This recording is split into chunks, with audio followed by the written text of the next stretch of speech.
движется, он приближается к двери. Он надел ботинок не до конца, оставив пятку. Идет.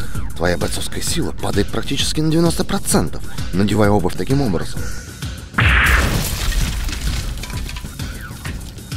Ну и ну.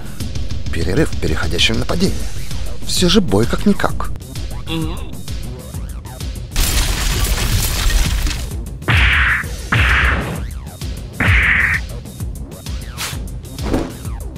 Я только что нашел причину. Значит, ты нашел ее. Ханмабаки, есть ли она у тебя или нет? Спишь ты или нет? Это не меняет факта, что в моих глазах ты великий монстр.